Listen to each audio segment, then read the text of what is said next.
Hello दोस्तों, स्वागत है आप सभी का आपके अपने चैनल हिंदी साहित्य साधना में। आज की क्लास में हम लोग शेखर जोशी की कहानी कोसी का घटवार को पढ़ने वाले हैं। इस क्लास में हम लोग इस कहानी से संबंधित महत्वपूर्ण कथन, पात्र और कहानी के महत्वपूर्ण बिंदुओं को देखेंगे। तो चलिए क्लास को स्टार्ट करते हैं। कोसी का घटवार कहानी का प्रकाशन 1957 ईस्वी में हुआ था और कल्पना पत्रिका में इसका प्रकाशन हुआ था। उसके अलावा कोसी की घटवार कहानी के पात्र हैं गुसाई, लक्ष्मा, लक्ष्मा का बेटा धर्म सिंह, जिसकी फौजी पैंट को देख करके गुसाई जो है वो फौज में भर्ती होता है। उमेद सिंह और प्रधान है, और लक्ष्मा का बाप, सोबनिया का लड़का, ये सारे पात्र जो हैं इस कहानी के हैं। और अगर हम लोग इस कहानी में उल्लिखित स्थानों की बात करें तो इनमें इस कहानी में दो स्थानों का नाम आया है। एक है गंगनाथ, क्योंकि कहानियों से स्थानों के नाम बहुत पूछे जा रहे हैं, तो आप लोग याद रखेंगे गंगनाथ, और दूसरा है हल्द्वानी। इन दो स्थानों का जिक्र जो है इस कहानी में किया गया है। उसके अलावा अगर हम लोग इस कहानी की विषय की बात करें तो इस कहानी में सामाजिक जड़ मनोविज्ञान के कारण अधूरे रहे अनाथ फौजी गोसाई और लक्ष्मा के प्रेम की कहानी को जो है वो लेखक ने व्यक्त किया है, जो कि प्रेम कहानी इनकी अधूरी रह जाती है। अधूरी प्रेम कहानी को ही लेखक ने व्यक्त किया है।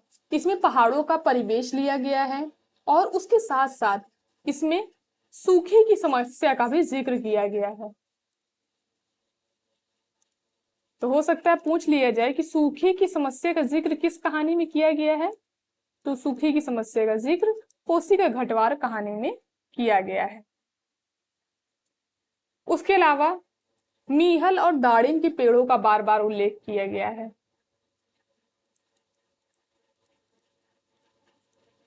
इन दोनों पेड़ों का बार बार उल्लेख किया गया है। और फ्लैशबैक शैली का भी प्रयोग इस कहानी में किया गया है, क्योंकि गुसाई जो है वो अपनी पिछली चीजें याद करता है, तो फ्लैशबैक यानी पूर्व दीप्ति शैली का भी प्रयोग इस कहानी में किया गया है। तो ये सारी चीजें इस कहानी के बारे में इंपॉर्टेंट थी, जो मैंने आप लोगों को बता दिया। और उसके साथ ही साथ ये जो कहानी है ये शेखर जोशी के कोसी का घटवार कहानी संग्रह में ही संकलित है। अब हम लोग इस कहानी को पढ़ना स्टार्ट करते हैं। इसमें मैंने इंपॉर्टेंट जो कथन है उसको पहले से ही हाईलाइट कर दिया है। अब हम लोग इसको पढ़ना स्टार्ट करते हैं। अभी खप्पर में 1/4 से भी अधिक गेहूं शेष था। खप्पर में हाथ डालकर उसने व्यर्थ ही उल्टा पलटा और चक्की के पाटों के व्रत में फैले हुए आटे को झाड़कर एक ढेर बना दिया। बाहर आते आते उसने एक बार और खप्पर में झांक कर देखा, जैसे यह जानने के लिए कि इतनी देर में कितनी पिसाई हो चुकी है, परंतु अंदर की मिकदार में कोई विशेष अंतर नहीं आया था। तो इसका ये कथन जो है इंपॉर्टेंट है। इस तरह के कथनों को दे करके पूछा जाता है कि किस कहानी से संबंधित है ये कथन। खस खस की ध्वनि के साथ अत्यंत धीमी गति से ऊपर का पाठ चल रहा था। इस कहानी से ये जो ध्वनियां दी हुई हैं ये ध्वनियां पेपर में पूछी गई हैं, तो आप लोग याद रखेंगे, इन ध्वनियों को नोट कर लेंगे। या तो कि खस खस की जो ध्वनि है वो चक्की के पाठ की है, और भी आगे कई ध्वनियां आई हुई हैं। घट का प्रवेश द्वार बहुत कम ऊंचा था। खूब नीचे तक झुककर वह बाहर निकला। सर के बालों और बाहों पर आटे की एक हल्की सफेद परत बैठ गई थी। खंबे का सहारा लेकर वह बुदबुदाया, जा साला, सुबह से अब तक 10 पसेरी भी नहीं हुआ। सूरज कहाँ का कहाँ तक चला गया। कैसी अनहोनी बात है। गुसाई की कथन जो है वो पेपर में पूछे जा चुके हैं, तो आप लोग इनको नोट करते हुए चलेंगे।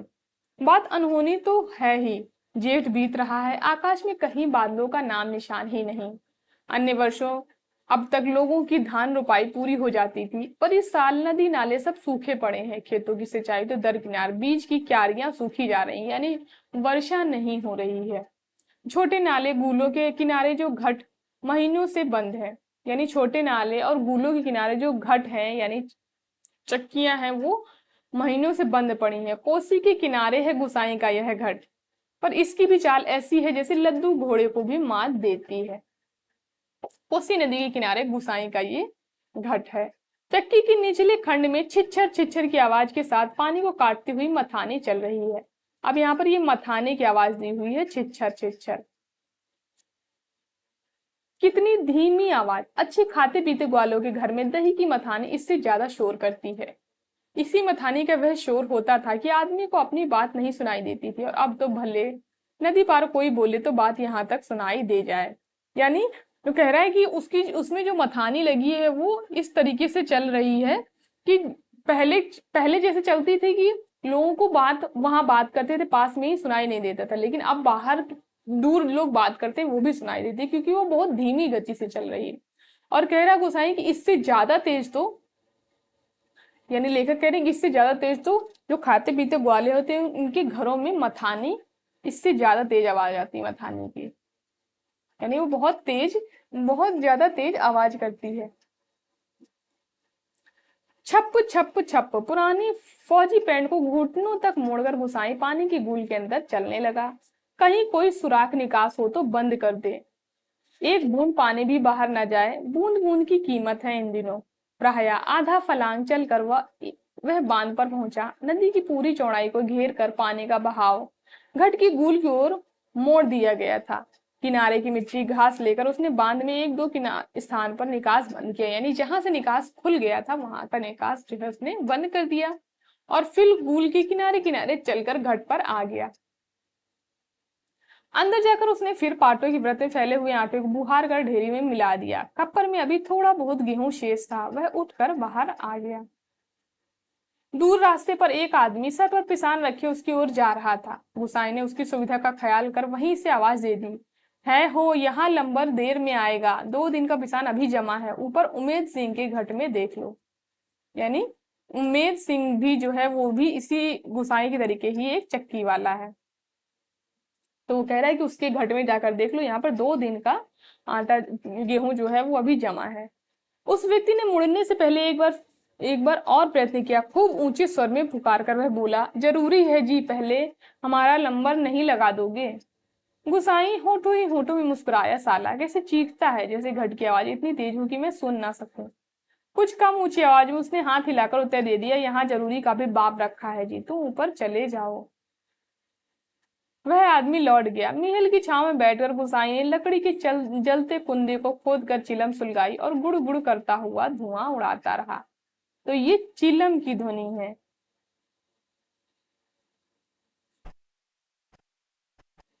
खस्सर खस्सर चक्की का पाट चल रहा था। किट किट किट किट। हप्पर में से दाने गिराने वाली चिड़िया पाट पर टकरा रही थी।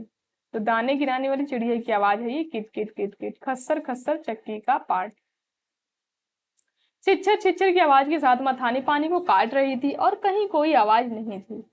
कोसी के बहाव में भी कोई ध्वनि नहीं थी, क्योंकि सूखे के कारण जो है वो नदी में भी पानी ज्यादा नहीं रह गया था। रेती पाथरों के बीच में टकने टकने पत्थर भी अपना सर उठाए आकाश की ओर निहार रहे थे। दोपहरी ढलने पर ढलने पर भी इतनी तेज धूप, कहीं चिड़ैया भी नहीं बोलती, किसी प्राणी का कोई प्रिय अप्रिय स्वर नहीं। सूखी नदी के किनारे बैठा गोसाई सोचने लगा, क्यों उस व्यक्ति को लौटा दिया। लौट तो वह जाता ही अंदर के कच्चे पड़े पिसान के थैलों को देखकर 2-4 क्षण की बातचीत का ही आसरा होता है। यानी सोच रहा है कि क्यों उसको लौटा दिया, अकेले बैठने से तो अच्छा है कि वो व्यक्ति से थोड़ी देर बातचीत हो जाती। कभी कभी गोसाई को यह अकेलापन काटने लगता है। सूखी नदी के किनारे यह अकेलापन नहीं, जिंदगी भर साथ देने के लिए जो अकेलापन उसके द्वार पर धरना देकर बैठ गया है, वही जिसे अपना कह सके। ऐसे किसी प्राणी का स्वर उसके लिए नहीं, पालतू कुत्ते बिल्ली का स्वर भी नहीं। क्या ठिकाना ऐसे मालिक का जिसका घर द्वार नहीं, बीवी बच्चे नहीं, खाने पीने का ठिकाना नहीं। घुटनों तक उठी हुई पुरानी फौजी पैंट के मोड़ को गुसाई ने खोला। गुल में चलते चलते थोड़ा भीग गया था, पर इस गर्मी में उसे भीगी पैंट की शीतलता अच्छी लगी। पैंट की सलवटों को ठीक करते हुए गुसाई ने हुक्के की नली से मुंह हटाया। उसके होठों में बाएं कोने पर हल्की सी मुस्कान उभर आई।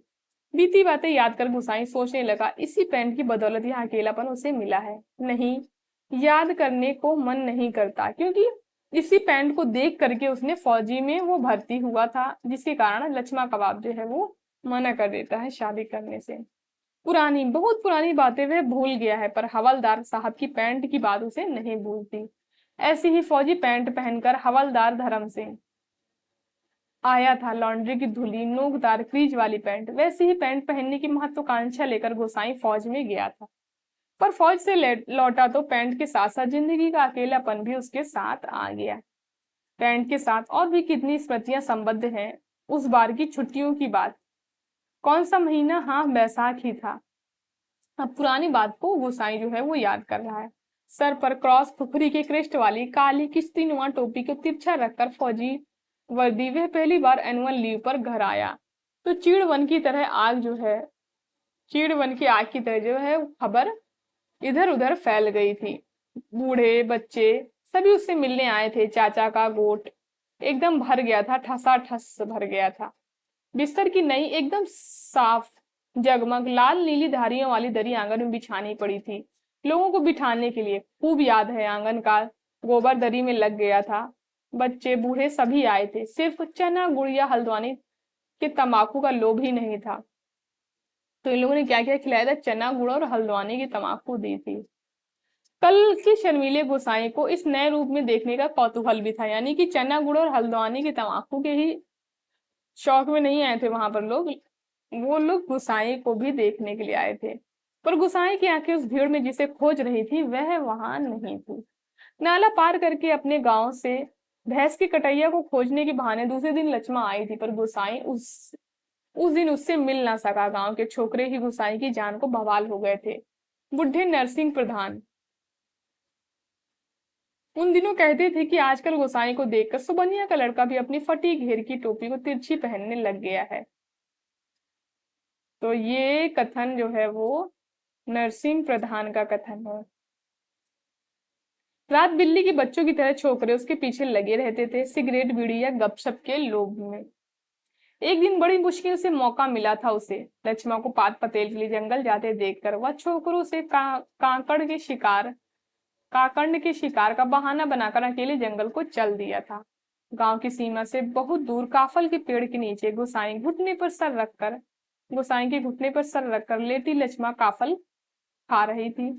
पके गदराए गहरे लाल लाल काफल, खेल खेल में काफल की छीना झपटी करते हुए गुसाई ने लक्ष्मा की मुट्ठी भींच दी। टप टप काफल का गाढ़ा गाढ़ा लाल रस उसकी पैंट में गिर गया था। लक्ष्मा ने कहा था, इसे यहीं रख जाना, मेरी बाह, पूरी बाह की कुर्ती इसमें निकल आएगी। वह खिलखिलाकर अपनी बात पर ही स्वयं हंस दी।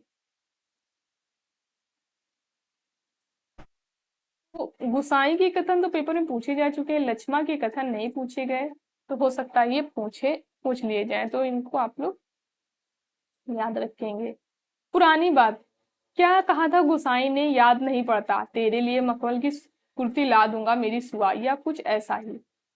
पर लक्ष्मा की मखमल की कुर्ती किसने पहनाई होगी? लक्ष्मा को मखमल की कुर्ती किसने पहनाई होगी? पहाड़ी पारी रमुआ ने, जो तुरी निशान लेकर उसे ब्याहने आया था, जिसके आगे पीछे भाई बहन नहीं, माई बाप नहीं, परदेश में बंदूक की नोक पर जान रखने वाले को छोकरी कैसे दे दे हम? लक्ष्मा के बाप ने कहा था, और इसी कारण जो है उसने लक्ष्मा की शादी गुसाई के साथ नहीं की थी। ये कथन पेपर में पूछा जा चुका है। उसके उसका मन जानने के लिए गुसाई ने टेढ़े तिरछे बात चलवाई थी। उसी साल मंगसिर की एक ठंडी उदास शाम को गुसाई की यूनिट के सिपाही किशन सिंह ने क्वार्टर मास्टर स्टोर के सामने खड़े खड़े उससे कहा था, ये किशन सिंह का कथन है, हमारे गांव के राम सिंह ने जिद की है, तभी छुट्टियां बढ़ानी पड़ी। इस साल उसकी शादी थी, खूब अच्छी औरत मिली है यार, शक्ल सूरत भी खूब है, एकदम पटाखा, बड़ी हंसमुख है। तुमने तो देखा ही होगा, तुम्हारे गांव के नजदीक की ही है, लक्ष्मा लक्ष्मा कुछ ऐसा ही नाम है। ये किशन सिंह का कथन है। गुसाई को याद नहीं पड़ता कौन सा बहाना बनाकर वह किशन सिंह के पास से चला गया था। रम डे था उस दिन, हमेशा आधा पैग लेने वाला गोसाई ने उस दिन पेशी करवाई थी, मलेरिया प्रिकॉशन ना करने के अपराध में। सोचते सोचते गुसाई बुदबुदाया, साला एजुडेंट। गुसाई सोचने लगा, उस साल छुट्टियों में घर से विदा होने से एक दिन पहले वह मौका निकालकर लक्ष्मा से मिला था।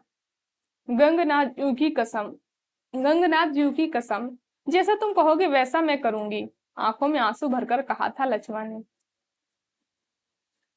ये लक्ष्मा का कथन है। वर्षों से वह सोचता आया है कभी लक्ष्मा से भेंट होगी तो वह अवश्य कहेगा कि वह गंगनाथ का जागर लगाकर प्रायश्चित जरूर कर ले। देवी देवताओं की झूठी कस्में खाकर उन्हें नाराज करने से क्या लाभ। जिस पर भी गंगनाथ का कोप हुआ वह कभी फल फूल नहीं पाया। पर लक्ष्मा से भेंट कब होगी यह वह नहीं जानता। लड़कपन से संगी साथी नौकरी चाकरी के लिए मैदानों में चले गए हैं। गांव की ओर जाने का उसका मन नहीं होता। लक्ष्मा के बारे में किसी से पूछना उसे अच्छा नहीं लगता। तो वहां से आकर के अभी उसकी एक भी बार भेंट नहीं हुई है लक्ष्मा से। जितने दिन नौकरी रही वह पलट कर अपने गांव नहीं आया। एक स्टेशन से दूसरे स्टेशन का वॉलंटरी ट्रांसफर लेने वालों की लिस्ट में नायक गुसाई सिंह का नाम ऊपर आता था। लगातार 15 साल तक वो ट्रांसफर पे ट्रांसफर लेता रहा लेकिन गांव लौट करके नहीं आया। पिछले बैसाख में ही वह गांव लौटा है। 15 साल बाद रिजर्व में आने पर काले बालों को लेकर के गया था, खिचड़ी बाल लेकर लौटा। लक्ष्मा का हट उसे अकेला बना गया। आज इस अकेलेपन में कोई होता जिसे गुसाई अपनी जिंदगी की किताब पढ़कर सुनाता, शब्द शब्द अक्षर अक्षर, कितना देखा कितना सुना और कितना अनुभव किया है उसने। पर नदी किनारे यह तपती रेत, पंचक्की की खटर पटर और मीहल की छाया में ठंडी चिलन पर निष्प्रयोजन गुड़गुड़ाता गुसाई। और चारों ओर अन्य कोई नहीं, एकदम निर्जन निस्तब्ध और सोनसान। एकाएक गुसाई का ध्यान टूटा। सामने पहाड़ी के बीच पगडंडी से सर पर बोझा लिए एक नारी आकृति उसकी ओर चली आ रही थी। गोसाई ने सोचा वहीं से आवाज देकर उसे लौटा दे। कोसी ने चिकने काई लगे पत्थरों पर कठिनाई से चलकर उसे वहां तक आकर केवल निराश लौट जाने को क्यों आप बाध्य करे, इसलिए उसने उसको मना नहीं किया वहां आने से। दूर से चिल्ला चिल्ला कर पिसान स्वीकार करवाने की लोगों की आदत से वह तंग आ चुका था। इस कारण आवाज देने को उसका मन नहीं हुआ। वह आकृतिया पगडंडी छोड़कर नदी के मार्ग में आ पहुंची थी, यानी वो और करीब आ गई थी। चक्की की बदलती आवाज को पहचानकर गुसाई घट के अंदर गया। खप्पर का अनाज समाप्त हो चुका था। खप्पर में एक कम अन्न वाले थैले को उलट कर उसने अन्न का निकास रोकने के लिए काठ की चिड़िया को उल्टा कर दिया। किटकिट का स्वर बंद हो गया। वह जल्दी जल्दी आटों को थैली में भरने लगा। घट के अंदर मथानी की छिच्चर छिच्चर की आवाज भी अपेक्षाकृत कम सुनाई दे रही थी। केवल चक्की ऊपर वाले पार्ट को घिसटती हुई घरघराहट का हल्का धीमा संगीत चल रहा था।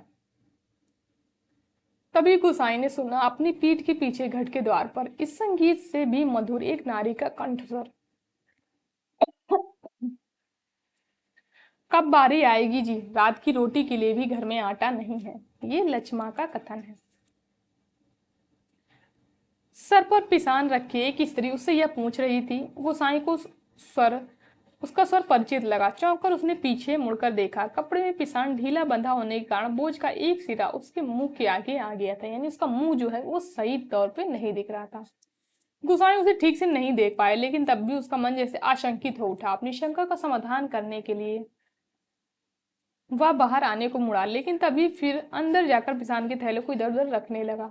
काठ की चिड़िया किटकिट बोल रही थी और उसी गति के साथ गोसाई को अपने हृदय की धड़कन का आभास हो रहा था। घट के छोटे कमरे में चारों ओर पिसे हुए अन्य का चूर्ण जो है वो फैल रहा था, जो अब गोसाई के पूरे शरीर पर छा गया था। इस कृत्रिम सफेदी के कारण वह वृद्ध सा दिखाई दे रहा था। स्त्री ने उसे पहचाना नहीं।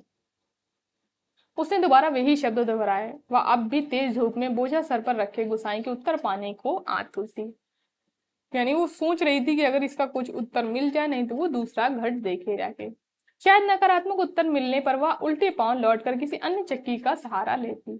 दूसरी बार के प्रश्न को गुसाई टाल न पाया और उत्तर देना ही पड़ा। यहाँ पहले ही टीला लगा है, देर तो होगी ही, उसने दबे दबे स्वर में कहा। स्त्री ने किसी प्रकार का अनुनय विनय नहीं की। शाम के आटे प्रबंध करने के लिए और दूसरी चक्की का सहारा लेने को लौट पड़ी। गुसाई झुककर घट से बाहर निकला। मुड़ते समय स्त्री की एक झलक देखकर उसे उसका विश्वास जो है, संदेह जो है विश्वास में बदल गया। हताश सा वह कुछ क्षण उसे जाते हुए देखता रहा और फिर अपने हाथों तथा सिर पर गिरे हुए आटे को झाड़कर एक दो कदम आगे बढ़ा। उसके अंदर की किसी अज्ञात शक्ति ने उसे वापस जाती हुई स्त्री को बुलाने को बाध्य कर दिया। आवाज देकर उसे बुला लेने को उसने मुंह खोला, परंतु आवाज ना दे सका। एक झिझक, एक असमर्थता थी जो उसका मुंह बंद कर रही थी। वह स्त्री नदी तक पहुंच चुकी थी। गुसाई के अंतर में तीव्र उथल पुथल मच गई। इस बार आवेग इतनी तीव्र था कि वह स्वयं को रोक नहीं पाया। लड़खड़ाती आवाज में उसने पुकारा, लक्ष्मा। घबराहट के कारण वह पूरे जोर से आवाज नहीं दे पाया। स्त्री ने यह आवाज नहीं सुनी। इस बार गोसाई ने स्वस्थ होकर पुकारा, लक्ष्मा। लक्ष्मा ने पीछे मुड़कर देखा। मायके में उसे सभी इसी नाम से पुकारते थे। यह संबोधन उसके लिए स्वाभाविक था, परंतु उसे शंका शायद यह थी कि चक्की वाला एक बार पिसान स्वीकार न करने पर भी दोबारा उसे बुला रहा है, या उससे केवल भ्रम हुआ। उसने वहीं से पूछा, मुझे पुकार रहे हैं जी? गोसाई ने संयत स्वर में कहा, हाँ ले आओ, हो जाएगा। लक्ष्मण क्षण भर रुकी और फिर घट की ओर लौट गई। अचानक साक्षात्कार होने का मौका न देने की इच्छा से गोसाई व्यस्तता का प्रदर्शन करता हुआ महल की छाया में चला गया। लक्ष्मण का पिसान लक्ष्मण पिसान का थैला घट के अंदर रखाई। बाहर निकलकर उसने आंचल के कोर से मुंह पोंछा। तेज धूप में चलने के कारण उसका मुंह लाल हो गया था। किसी पेड़ की छाया में विश्राम करने की इच्छा से उसने इधर उधर देखा। महल के पेड़ की छाया में घट की ओर पीठ किए गुसाई बैठा हुआ था। निकट स्थान में दाड़िम के एक पेड़ की छाह को छोड़कर अन्य कोई स्थान जो है वो बैठने लायक नहीं था। और इसी उसी स्थान की ओर चलने लगी। गुसाई की उदारता के कारण ऋणी सी होकर ही जैसे उसने निकट आते आते कहा, तुम्हारे बाल बच्चे जीते रहे घटवार जी, बड़ा उपकार कर दिया तुमने। ऊपर की घट में भी जाने कितनी देर में लंबर मिलता। और ये कथन लक्ष्मा का है। आज की संतति के प्रति दिए गए आशीर्वचनों को गुसाई ने मन ही मन विरोध के रूप में ग्रहण किया। इस कारण उसकी मानसिक उथल पुथल कुछ कम हो गई। लक्ष्मा उसकी ओर देखे। इससे पूर्व उसने कहा, जीते रहे तेरे बाल बच्चे लक्ष्मा, मायके कब आई? ये गुसाई ने बोला, क्योंकि उसने तो शादी की ही नहीं थी। गुसाई ने अंतर में घुमड़ती आंधी को रोककर यह प्रश्न इतने संयत स्वर में किया जैसे वह अन्य 10 आदमियों की तरह लक्ष्मा के लिए भी एक साधारण व्यक्ति हो। दाड़िम की छाया में पात पतेल झाड़कर बैठते हुए लक्ष्मा ने शंकित दृष्टि से गुसाई की ओर देखा। कोसी की सूखी धार अचानक जल प्लावित होकर बहने लगती तो भी लक्ष्मा को इतना आश्चर्य न होता जितना अपने स्थान से केवल 4 कदम की दूरी पर गुसाई को इस रूप में देखने पर हुआ। विस्मय से आंखें फाड़कर वह उसे देखे जा रही थी, जैसे अब भी उसे विश्वास नहीं हो रहा था कि जो व्यक्ति उसके सम्मुख बैठा है वह उसका पूर्व परिचित गोसाई ही है। यानी उसे विश्वास ही नहीं हो रहा था अपनी आंखों पर। तुम जाने लक्ष्मा क्या कहना चाहती थी, शेष शब्द उसके कंठ में ही रह गए। हाँ, पिछले साल पलटन से लौट आया था, वक्त काटने के लिए यह घट लगवा लिया, गोसाई ने कहा। गोसाई ने पूछा, बाल बच्चे ठीक है? आंखें जमीन पर टिकाए गर्दन हिलाकर संकेत से उसने बच्चों को कुशलता की सूचना दे दी। जमीन पर गिरे एक दाड़िम के फूल को हाथ में लेकर लक्ष्मा उसकी पंखुड़ियों को एक एक निरुद्देश्य तोड़ने लगी और गोसाई पतली सीख लेकर आग को कुरेदता रहा। बातों का क्रम बनाए रखने के लिए गोसाई ने पूछा, तू अभी और कितने दिन मायके में ठहरने वाली है? अब लक्ष्मा के लिए अपने को रोकना असंभव हो गया। टप टप टप वह सर नीचे किए आंसू गिराने लगी, यानी वो रोने लगी। सिसकियों के साथ साथ उसके उठते गिरते कंधों को गोसाई देखता रहा। उसे यह ना सूझ रहा था कि वह किन शब्दों में अपनी सहानुभूति को प्रकट करे। इतनी देर बाद सहसा गुसाई का ध्यान लक्ष्मा के शरीर की ओर गया। उसके गले में चरेव सुहाग चिन्ह नहीं था। ये चरेव जो है ये पूछा जा चुका है कि चरेव का क्या अर्थ है, कई बार पेपर में पूछा जा चुका है, तो आप इसको याद रखेंगे, सुहाग चिन्ह है इसका मतलब। हाथ प्रभ सा गुसाई उसे देखता रहा। अपनी व्यवहारिक अज्ञानता पर उसे बेहद झुलझुलाहट हो रही थी। आज अचानक लक्ष्मण से भेंट हो जाने पर वह उन सब बातों को भूल गया जिन्हें वह कहना चाहता था। इन क्षणों में वह केवल मात्र श्रोता बनकर रह जाना चाहता था। गोसाई की सहानुभूतिपूर्ण दृष्टि पाकर लक्ष्मण आंसू पोंछते हुए अपना दुखड़ा रोने लगी।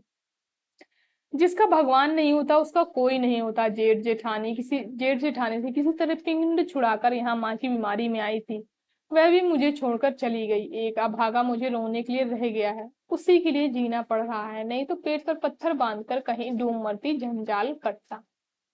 ये लक्ष्मा का कथन है और इम्पोर्टेंट कथन है। यहाँ काका काकी के साथ रहे हो? गुसाई ने पूछा। मुश्किल पड़ने पर कोई किसी का नहीं होता जी। बाबा की जायदाद पर उनकी आंखें लगी हैं, सोचते हैं कहीं मैं हक न जमा लूं। मैंने साफ साफ कह दिया, मुझे किसी का कुछ लेना देना नहीं। जंगलात का लीसा ढो ढोकर अपना गुजर कर लूंगी, किसी की आंख का कांटा ना बनी रहूंगी। तो ये लक्ष्मा का कथन है। गुसाई ने किसी प्रकार की मौखिक संवेदना नहीं प्रकट की, केवल सहानुभूतिपूर्ण दृष्टि से उसे देखता भर रहा। दाड़ीम के वृक्ष से पीठ टिकाकर लक्ष्मा घुटने मोड़कर बैठी थी। गुसाई सोचने लगा, 15-16 साल किसी की जिंदगी में अंतर लाने के लिए कम नहीं होते। समय का यह अंतराल लक्ष्मा के चेहरे पर एक छाप छोड़ गया था, पर उसे लगा उस छाप के नीचे वह आज भी 15 वर्ष पहले की लक्ष्मा को देख रहा है। कितनी तेज धूप है इस साल, लक्ष्मा का सर उसके कानों में पड़ा। प्रसंग बदलने के लिए, जैसे लक्ष्मा ने यह बात जानबूझकर कही थी, क्योंकि वह उन बीती बातों को याद नहीं करना चाहती थी। और अचानक उसका ध्यान उस ओर गया जहां लक्ष्मा बैठी थी। दाड़िन की फैली फैली अधढकी ढालों से छनकर धूप उसके शरीर पर पड़ रही थी। सूरज की एक पतली किरण न जाने कब से लक्ष्मा के माथे पर गिरी हुई लट को सुनहरी रंगीनी में डुबा रही थी। गोसाई एकटक उसे देखता रहा। दोपहर तो बीत ही चुकी होगी, लक्ष्मा ने प्रश्न किया। गोसाई का ध्यान टूटा। हाँ, अब 2 बजने वाले होंगे, उसने कहा। उधर धूप लग रही हो तो इधर आजा छाव में, कहता वो गोसाई एक जम्हाई लेकर अपने स्थान से उठ गया। नहीं, यही ठीक है, कहकर लक्ष्मण ने गोसाई की ओर देखा, लेकिन वह अपनी बात कहने के साथ ही दूसरी ओर देखने लगा था। घट में कुछ देर पहले डाला हुआ पिसान समाप्ति पर था। नंबर पर रखे हुए पिसान की जगह उसने जल्दी जल्दी लक्ष्मण का अनाज खप्पर में खाली कर दिया, यानी उसने खप्पर में लक्ष्मण का अनाज जो है वो डाल दिया। धीरे धीरे चलकर गोसाई गुल के किनारे तक गया। अपनी अंजलि से भर भर कर उसने पानी पिया और फिर पास ही एक बंजर घट के अंदर जाकर पीतल और एल्युमिनियम के कुछ बर्तन ले आया। आग के निकट लौट आया तो काहे के बर्तन लेके आया था, वो पीतल के और एल्युमिनियम के बर्तन थे। आसपास पड़ी हुई सूखी लकड़ियों को बटोरकर उसने आग सुलगाई और काली पुती बटलोई में पानी रखकर जाते जाते लक्ष्मण की ओर मुंह करके कह गया, चाय का टाइम भी हो गया है, पानी उबल जाए तो पत्ती डाल देना, पुड़िया में पड़ी है। कह करके वो चला गया। लक्ष्मण ने उत्तर नहीं दिया। वह उसे नदी की ओर जाने वाली पगडंडी पर जाता हुआ देखती रही। सड़क किनारे सड़क किनारे की दुकान से दूध लेकर लौटते लौटते गोसाई को काफी समय लग गया था। वापस आने पर उसने देखा एक 6-7 वर्ष का बच्चा लक्ष्मण की देह से सट कर बैठा हुआ।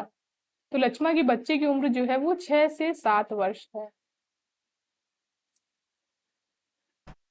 बच्चे का परिचय देने की इच्छा से जैसे लक्ष्मण ने कहा, इस छोकरे को भी घड़ी भर के लिए चैन नहीं मिलता, जाने कैसे पूछता खोजता मेरी जान खाने को यहाँ पर भी पहुंच गया है। गोसाई ने लक्ष्य किया कि बच्चा बार बार उसकी दृष्टि बचाकर माँ से किसी चीज के लिए जिद कर रहा है। एक बार झुंझुलाकर लक्ष्मण ने उसे झिड़क दिया, चुप रहे, अभी लौट कर घर जाएंगे, इतनी देर में क्यों मरा जा रहा है। चाय की पानी में दूध डालकर गोसाई फिर उसी बंजर घट में गया। एक थाली में आटा लेकर वह भूल के किनारे बैठा बैठा उसे गूंथने लगा। मीहल के पेड़ की और आते समय उसने साथ में 1-2 बर्तन और ले लिए थे। लक्ष्मण ने बटलोई में दूध चीनी डालकर चाय तैयार कर दी। एक गिलास, एक एनेमल का मग और एक एल्युमिनियम के मैस टीन में गुसाई ने चाय डालकर आपस में बांट ली और पत्थरों से बने बेढंगे चूल्हे के पास बैठकर रोटियां बनाने का उपक्रम करने लगा, यानी रोटियां वो बनाने की तैयारी करने लगा था। हाथ का चाय का गिलास जमीन पर टिकाकर लक्ष्मण उठी। आटे की थाली अपनी ओर खिसकाकर उसने स्वयं रोटी पका देने की इच्छा से ऐसे स्वर में प्रकट की कि गोसाई ना कह सका।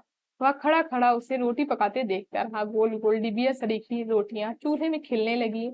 वर्षों बाद गोसाई ने ऐसी रोटियां देखी थी जो अनिश्चित आकार की फौजी लंगर की चपातियों या स्वयं उसके हाथ से बनी बेडौल रोटियों से एकदम भिन्न थी।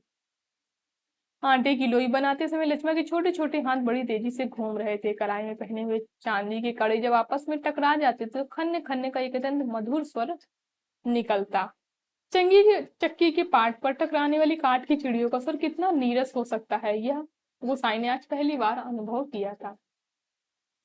किसी काम से वो बंजर घट की ओर गया और बड़ी देर तक खाली बर्तन डिब्बों को उठाता रखता रहा। पर लौट कर आया तो लक्ष्मण रोटी बनाकर बर्तनों को समेट चुकी थी और अब आटे में सने हाथों को धो रही थी।